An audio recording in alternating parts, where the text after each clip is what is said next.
네, 사법부가 몇 달째 진통을 거듭하고 있습니다. 판사들의 성향을 분류해서 리스트를 만들었다. 이른바 판사 블랙리스트 논란으로부터 시작이 돼서 조사가 있었고요. 추가 조사도 있었습니다. 아직 그럼에도 불구하고 100%의 실체가 밝혀질 것 같지는 않은데 추가조사위원회의 조사 결과에 따르면 청와대와 대법원 간의 뒷거래 의심을 하지 않을 수 없는 동향 분석 문건까지 나왔다고 하는데요. 급기야 오늘은 법원 행정처장을 안철상 대법관으로 교체한다 이런 발표도 있었습니다. 과연 개혁의 신호탄이 될 수 있는 걸까요? 자, 한 분 연결해서 자세히 이야기 나눠보겠습니다. 이른바 판사들의 성향을 분류할 즈음에 판사이셨던 윤나리 변호사 연결합니다. 여보세요? 네, 안녕하세요. 예, 안녕하세요, 변호사님. 근데 법복은 언제 벗으셨어요? 작년 2월 말쯤요? 작년 2월 말쯤에. 네, 그러면 이게 무슨, 안 됐습니다. 예, 뭐, 이 성향 분석 이런 거가 직접적인 이유가 돼서 판사직을 그만두시고 이런 건 아닌 거죠? 아, 그건 아닙니다. 그건 아니었고요. 그건 아닙니다. 전혀 별그로 이제 그 판사직은 그만두셨고요. 네. 근데 그 블랙리스트가 아니라 어떤 분은 칼라리스트다 이렇게 이야기를 하던데요. 일부 판사들에 대해서 적색, 청색, 흑색 이렇게 분류를 했다고 하고, 네. 윤나리 변호사님은 청색이셨다고. 네. 네. 이걸 어떻게 받아들이셨어요? 아, 일단 근데 좀 오해를 여러 언론에서 오해하고 있는 부분이 있는데, 네네. 그 리스트는 이런 판사들을 사법행정위원회라는 게 있어요. 판사들이 막 내부 너무 사법 관리하고 심하고 수직적 문화가 너무 심하니까 막 되게 항의를 했거든요. 네. 그러면서 사법행정위원회라는 걸 만들어서 위원들을 선정을 하는데 네. 그 위원들을 겉으로는 굉장히 이제 다방면에 자유로운 의견을 제출할 것 같은 사람을 하면서 네. 실제로는 행정처에 크게 반기를 들지 않을 그런 판사들의 명단이에요. 그러니까 그건 블랙리스트라기보다는 네. 오히려 화이트리스트라고 되죠. 판사들을 뽑으면 이렇게 좋아 보이면서도 모양새는 갖추면서도 네. 크게 그러지 않을 거다라고 생각하는 판사들이기 때문에 네. 거기에 뽑힌 게 썩 좋은 건 아니에요. 근데 적색과 청색과 흑색은 어떻게 가르는 겁니까? 적색은 꼭 포함됐으면 좋겠다. 아, 그렇군요. 청색은 예. 포함되면 상당히 좋겠다. 네. 흑색은 이 사람도 한번 고려해봐라는 거고, 네. 저 같은 경우는 이런 표현이 있었어요. 네. 저한테는 자유분방하고 직설적이지만 선을 넘지는 않은. 그러니까 선을 넘지 않는다는 데 방점이 있었던 것 같아요. 아, 그렇구나. 겉으로는 이제 활발하게 얘기하니까 들어가면 다양한 애를 뽑았네라고 보이지만 네. 어쨌든 얘는 선을 넘지 않는 애니까 크게 문제되진 않을 거다. 선을 넘지 않는다고 평가받으신 분의 입장에서 소감이 어떠십니까?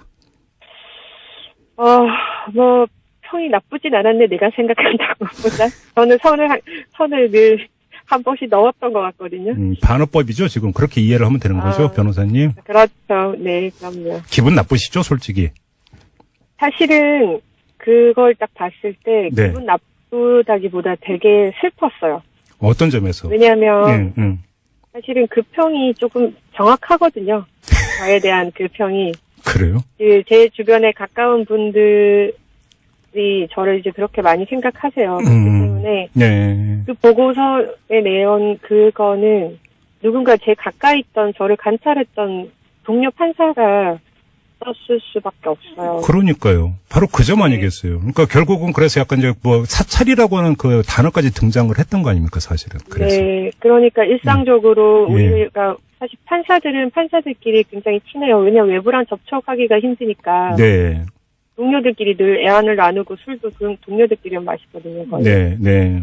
근데 그렇게 웃고 떠들던 누군가가 저에 대해서 그렇게 관찰해서 네. 자세히 관찰해서 상부에 이제 올렸다는 거죠. 그러니까 그게 너무 슬프더라고요. 네. 그러니까 그냥 그 일반 국민이 저도 주워 듣기로는 판사는 오로지 판결로만 말하고 판결로만 평가받는다고 들었는데 아니라는 거잖아요. 네. 결국은. 아닌 것 같은데요. 그렇죠. 네. 네. 특히 옛날에 작년 작년 초에 네. 적국 판사들을 상대로 설문조사한 경우가 있었는데 네. 법원 행정처 정책에 반대할 경우 인사상 불이익을 받는다고 생각하냐 마냐는 질문에 판사의 90%가 네. 설문조사에 한 500명 정도 응했는데 예. 그중에서 판사의 90%가 불이익을 받는다고 생각합니다. 저희가 이 방송을 네. 통해서 몇 차례 법원 행정처가 도대체 어떤 것인지를 계속 질문을 드렸는데 다시 드려야 될 것 같아요. 도대체 법원 행정처럼 조직이 그렇게 엄청난 조직입니까? 사실은 그러니까 그게 당이랑 지금 옛날에 있었던 현상이랑 좀 다른 문제잖아요. 네. 어떤 조직이어야 하는 것과 실제로 어떤 조직으로 그렇죠, 작동했는 거라는 좀 별개의 문제예요. 그죠? 그렇죠. 네. 사실은 법원 행정처는 그냥 행정을 판사들이 재판을 잘하도록 행정을 지원만 하는 곳이어야 되겠죠. 그렇죠. 네. 근데 지금 저희가 이제 제가 법원에 있을 때 느꼈을 때나 그리고 이 문건에서 드러난 거는 판사사의 모든 그런 걸 좌지우지하는 조직이었죠.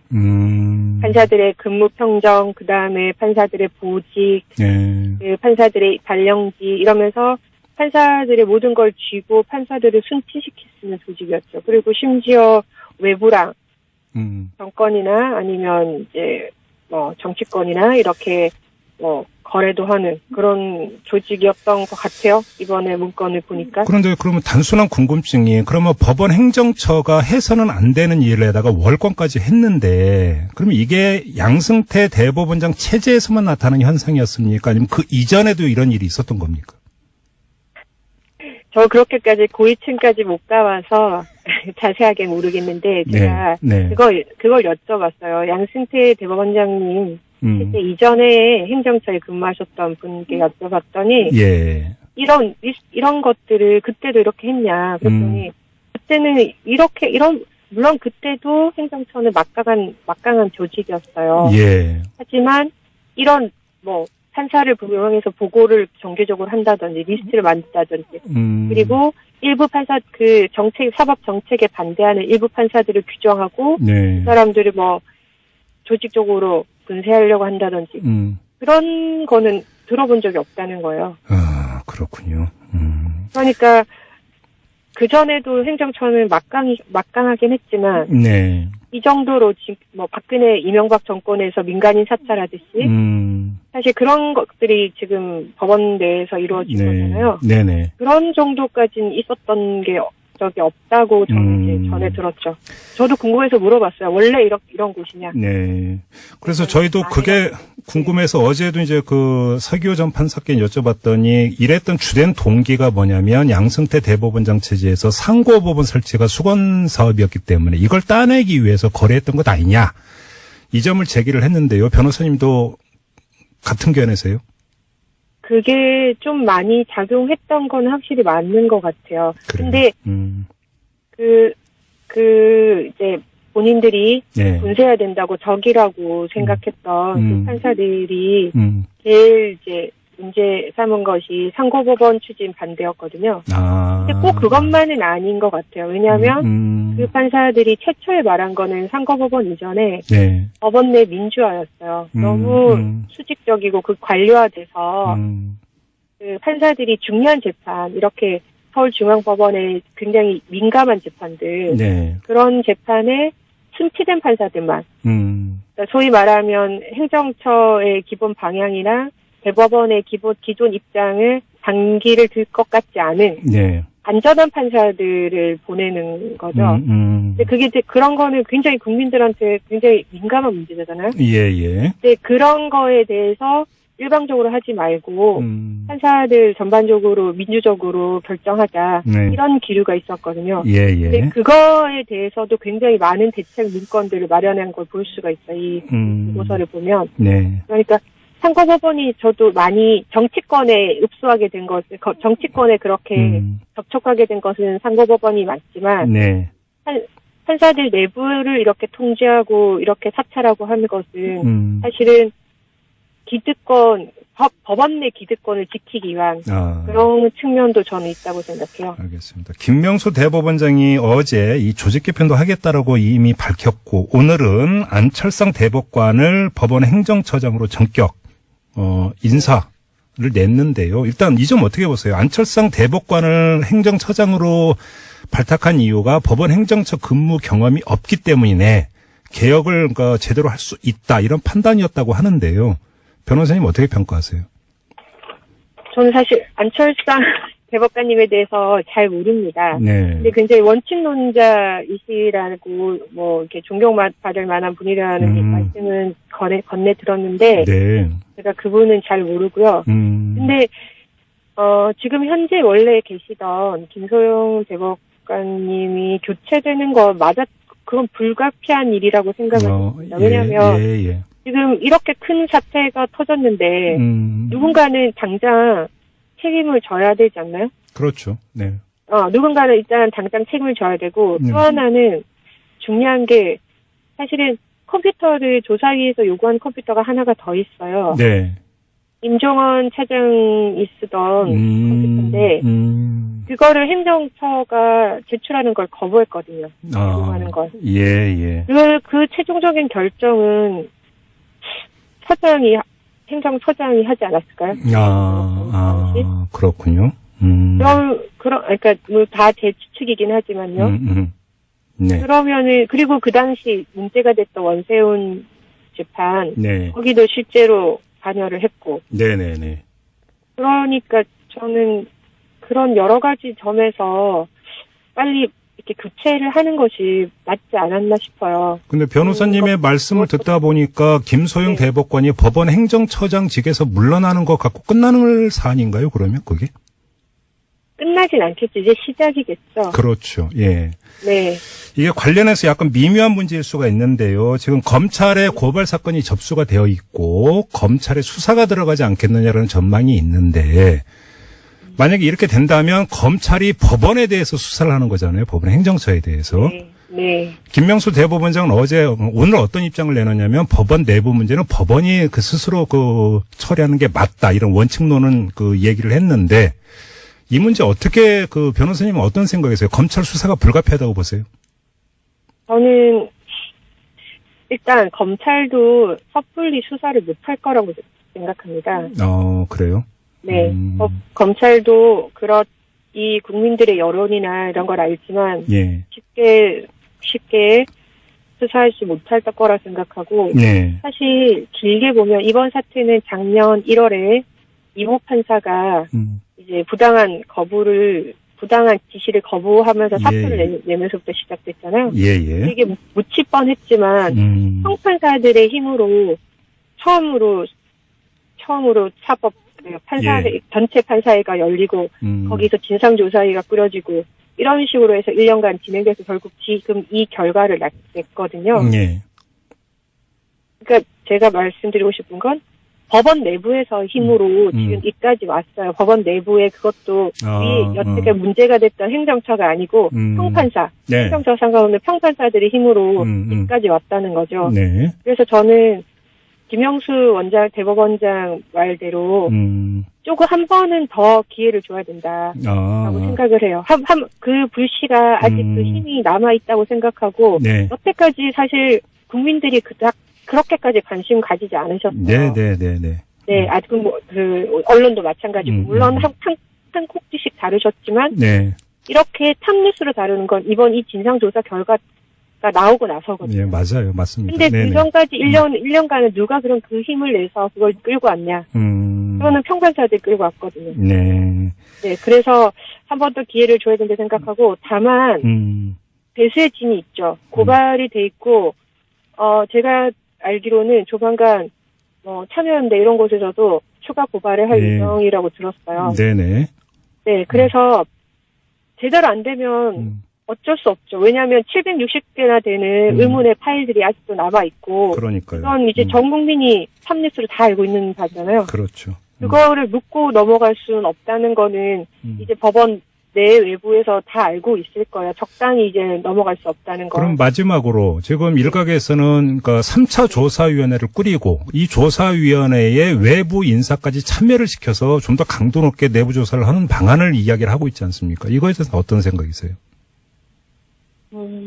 당연히 3초 조사위원회를 꾸릴 것이고 외부에서 참여하고 싶어 하시는 분들이 꽤 있더라고요. 오늘 나는 다담에 참석을 했는데 네네. 그래야 된다. 그것이 더 공정하고 객관적이다라고 생각하시는 분들이 꽤 있더라고요. 그래서 저는 사실 그거에 대해서 생각을 해본 적이 없어요. 그래서 뭐 그것도 좋을 수 있겠다. 하지만 또 뭔가 생각해보면 좀 위험한 부분도 있을 수도 있겠다고 생각은 하는데 네. 어쨌든 그것도 고려해볼 만한 방법이죠. 알겠습니다. 다만 제일 중요한 건 그거예요. 그 760개 파일을 못 열었던 건 비밀번호 때문이거든요. 그렇죠. 네.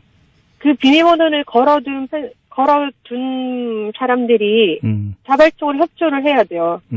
그분들이 협조를 안 하면 네. 이 3차 조사는 의미가 없습니다. 그러니까 그분들 책임을 지셔야죠.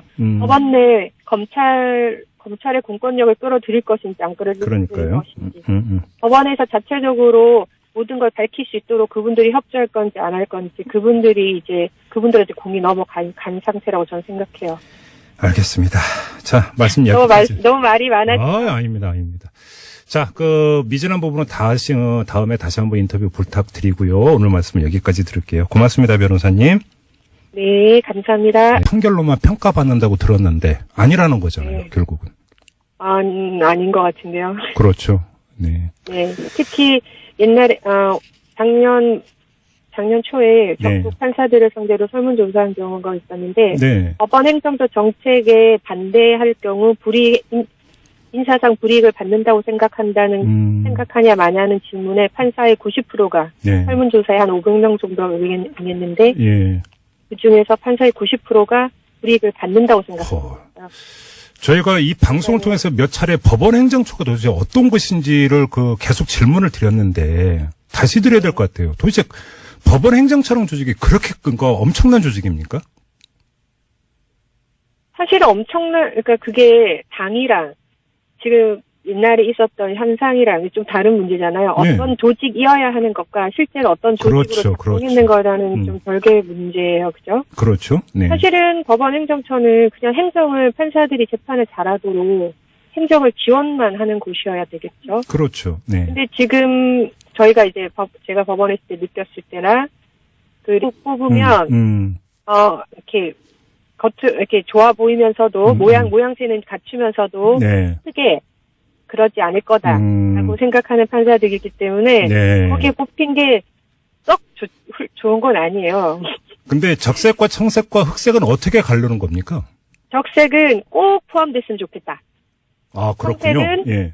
포함되면 상당히 좋겠다. 네. 흑색은 이 사람도 한번 고려해봐라. 는 거고 네. 저 같은 경우는 이런 표현이 있었어요. 네. 저한테는 자유분방하고 직설적이지만 선을 넘지는 않은.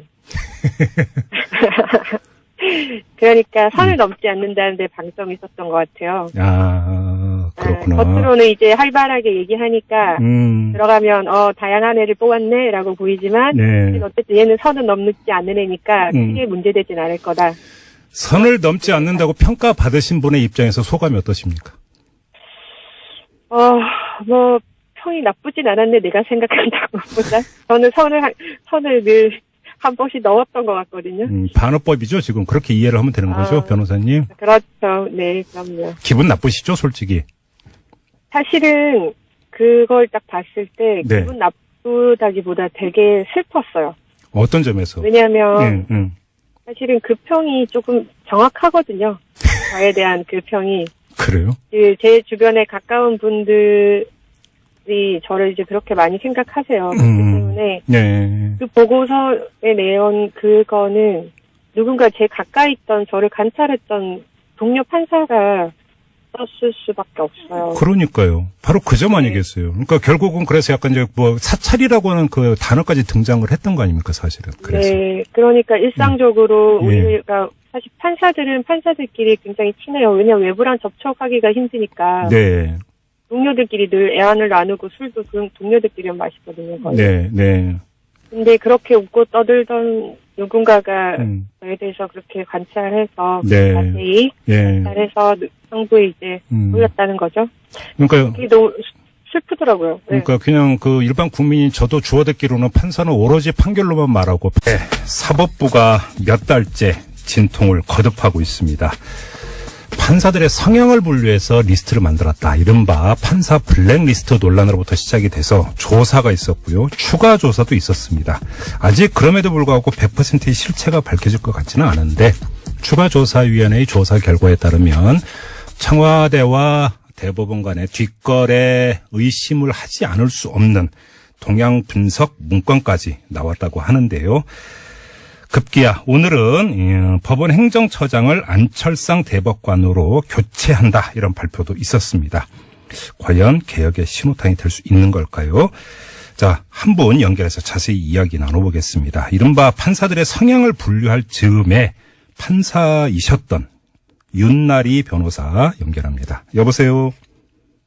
네, 안녕하세요. 예, 안녕하세요, 변호사님. 근데 법복은 언제 벗으셨어요? 작년 2월 말쯤요? 작년 2월 말쯤에. 네, 그러면 이게 무슨, 안 됐습니다. 예, 뭐, 이 성향 분석 이런 거가 직접적인 이유가 돼서 판사직을 그만두시고 이런 건 아닌 거죠? 아, 그건 아닙니다. 그건 아니었고요. 그건 아닙니다. 전혀 별그로 이제 그 판사직은 그만두셨고요. 네. 근데 그 블랙리스트가 아니라 어떤 분은 칼라리스트다 이렇게 이야기를 하던데요. 일부 판사들에 대해서 적색, 청색, 흑색 이렇게 분류를 했다고 하고, 네. 윤나리 변호사님은 청색이셨다고. 네. 네. 이걸 어떻게 받아들이셨어요? 아, 일단 근데 좀 오해를 여러 언론에서 오해하고 있는 부분이 있는데, 네네. 그 리스트는 이런 판사들을 사법행정위원회라는 게 있어요.